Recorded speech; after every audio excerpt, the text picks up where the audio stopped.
So hi friends, ఈరోజు మళ్ళీ కొత్త వీడియోతో వస్తున్నా. ఈరోజు ఏంటంటే పొద్దున్నంతా మేము పెళ్ళికొడుకు షూట్ చేసాం. పెళ్ళికొడుకుది ఇంకా కొంచెం మిగిలి ఉన్నదనమాట, అది షూట్ చేస్తున్నాం. అది అయిపోయిన వెంటనే నెక్స్ట్ కాళ్ళు గోర్లు తీసే ప్రోగ్రాం ఉంటుంది కదా, అదిగోండి అది జరుగుతుంది. అది అయిపోయిన వెంటనే మేము అక్కడ హాల్కి వెళ్తాం అనమాట. హాల్లో ఆ ప్రోగ్రామ్ ఇంకా నడుస్తుంది. అబ్బాయికి అక్షింతలు వేసి ఆ తర్వాత కాలుగోలు తీసి అదంతా ఉంటుంది అనమాట. అయిపోయిన వెంటనే మేము ఏంటంటే హాల్కి వచ్చేస్తున్నాం. సో హాల్కి అయితే వచ్చేసాం. ఫస్ట్ డ్రోన్ షాట్లు అయితే తీసేసుకున్నా. ఏమేమి ఉన్నాయి అవన్నీ బయట కూడా తీసా, బట్ బయటది అండ్ లోపలిది తీసినప్పుడు చూపిస్తున్నాను మీకు. నెక్స్ట్ ఏంటంటే అవి ఇంకా డ్రోన్ షాట్లు డిఫరెంట్ షాట్లు తీసాను అనమాట హాల్వి. మరి ఎంత డిఫరెంట్గా తీస్తే అంత బాగుంటుందని చెప్పి, ఒకటి ఇలా తీస్తే రొటీన్ అయిపోద్దని డిఫరెంట్గా షాట్లు తీసాను అనమాట. నెక్స్ట్ పెళ్ళికొడుకు వచ్చాడు. సో పెళ్ళికొడుకుని అయితే తీసుకుంటున్న షాట్లు మండపం మీద.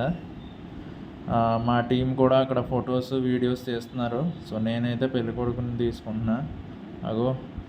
అక్కడ రెగ్యులర్ వీడియో నడుస్తుంది. పెళ్లి కూతురు కూడా జస్ట్ అప్పుడే వచ్చింది. పెళ్ళికొడుకు కూతురు. సో పెళ్లి కూతురుది షాట్లు అవి తీస్తున్నాం అనమాట. అండ్ నేను గింబల్ అది పట్టుకుని రెడీగా ఉన్నా నెక్స్ట్ షాట్ తీయడానికి. సో నెక్స్ట్ షాట్ తీస్తా ఇంకా. చూడండి, ఫోటోగ్రాఫర్ కూడా రెడీగా ఉన్నాడు అనమాట. నెక్స్ట్ షాట్ ఒకటి ప్యాన్ షాట్ తీద్దామని రెడీగా ఉన్నా. సో తీస్తాను, చూడండి, మీకు కనిపిస్తుంది. ఒక ప్యాన్ షాట్ తీద్దామని రెడీగా ఉన్నా. సో ప్యాన్ షాట్ తీస్తున్నా. సో అలా తీసాను అనమాట గింబల్ షాట్.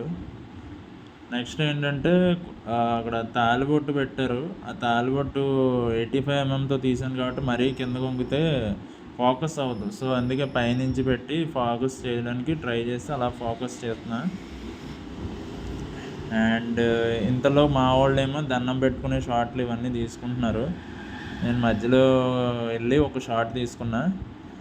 తాలిబొట్టు మళ్ళీ అరేంజ్ చేశారనమాట, అదొక షాట్. అండ్ ఇప్పుడు పెళ్లి కొడుకుది ఇద్దరిది క్లోజప్ తీసుకుంటున్నాను అనమాట, ఒకళ్ళ తర్వాత ఒకళ్ళు. అండ్ అదిగోండి, ఓన్లీ వాళ్ళ ముగ్గురే కనిపించేటట్టు ఒక షాట్ తీస్తున్నాం అనమాట. ఎలా ఉంది? వాళ్ళు చాలా హ్యాపీ మూడ్లో ఉన్నారనమాట, పెళ్ళికొడుకు పెళ్లి కూతురు. అండ్ పంతులు గారు కూడా చాలా హ్యాపీ మూడ్లో మంచిగా మంత్రాలు అవి చదివి బాగా పెళ్ళి అది జరిపిస్తున్నారు. అండ్ చాలా హ్యాపీగా జరిగింది పెళ్ళి అది. అండ్ నెక్స్ట్ షాట్కి వచ్చేసరికి నేను ఏం చేస్తున్నానంటే మళ్ళీ నెక్స్ట్ షాట్ ఇంకొక షాట్ వేరే లెన్స్ వేసుకున్నా, 50mm లెన్స్ వేసుకున్నా. 50mmతో తీద్దామని చెప్పి నేను తీస్తున్నాను అనమాట. అలా నేను డిఫరెంట్ లెన్సెస్ మార్చుకుని సినిమాటోగ్రఫీకి ఎలా కావాలితే అలా చేసుకుంటూ ఉంటాను అనమాట. సో ఎంత పర్ఫెక్ట్గా వస్తే అంత బాగుంటుందని అవుట్పుట్. సో అదనమాట, షూట్ అయితే కంప్లీట్ అయిపోయింది. అండ్ నేను మళ్ళీ మా ఊరైతే వచ్చేసా. సో ట్రైన్లో చాలా బాగా జర్నీ జరిగింది. ఓకే గాయస్, మళ్ళీ నెక్స్ట్ వ్లాగ్లో కలుద్దాం. అంతవరకు సెలవు, బాయ్.